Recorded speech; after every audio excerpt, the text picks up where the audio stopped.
I took a lot of martial arts as a kid. My entire childhood I was in Taekwondo, and my entire high school life I was doing mixed martial arts. And we had this concept back then called Shuhari, which is, first of all, I'm butchering it.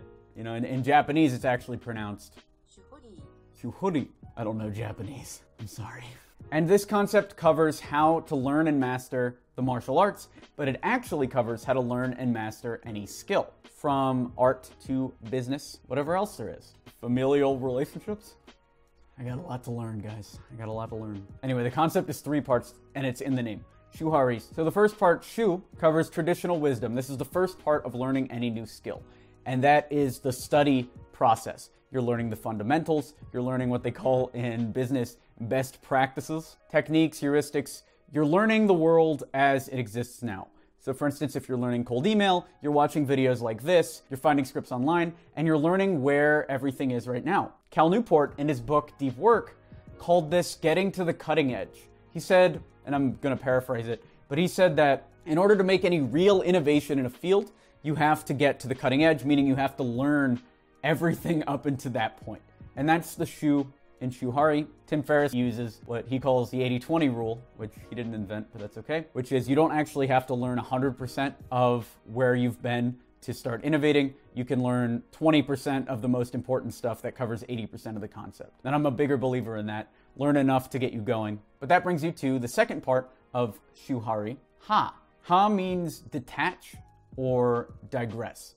And this is the part of mastery where you are starting to break from tradition, but you still don't have the confidence to do your own thing. So you're detaching from what everyone is teaching you, and you're starting to get these insights. So let's say you're testing a script with cold email that you just ripped off from this channel, which I don't recommend doing. I always recommend innovating, but let's say you're doing that. That's the experimental phase of Shuhari, the Ha, if you will. And it's a very important step in mastery, because then you start learning where you can break the rules and where you can't. The important part of the Ha phase versus the next phase we're going to talk about is that you still have those rules in your head. Let's say you're copywriting and you're still thinking attention, interest, desire, action. Then comes the fun part.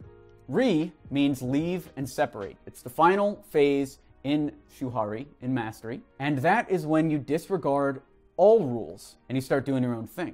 And in the traditional martial arts folklore, that is transcendence. It means there are no techniques or proverbs.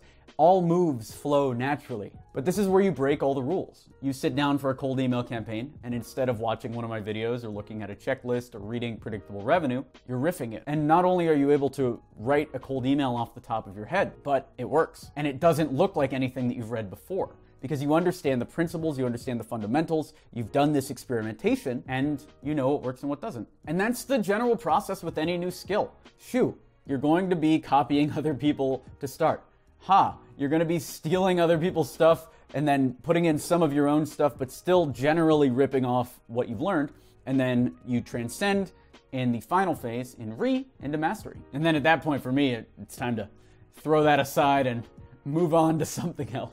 What I've found is you can get to that mastery phase a lot quicker if you understand where you are in the process.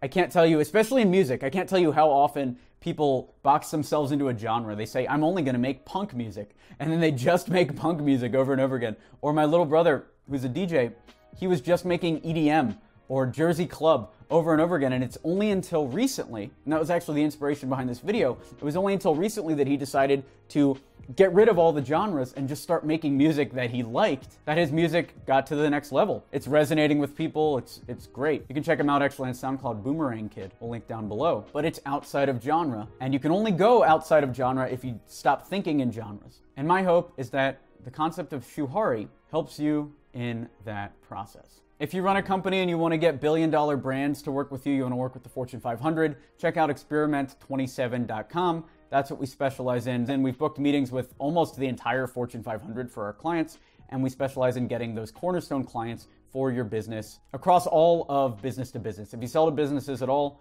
we can help you. Experiment27.com. If you liked this video, I'd love if you would share it with a friend. Give it a like, give it a comment down below. What do you think of the concept of Shuhari? Is it right? Is it wrong? Let me know.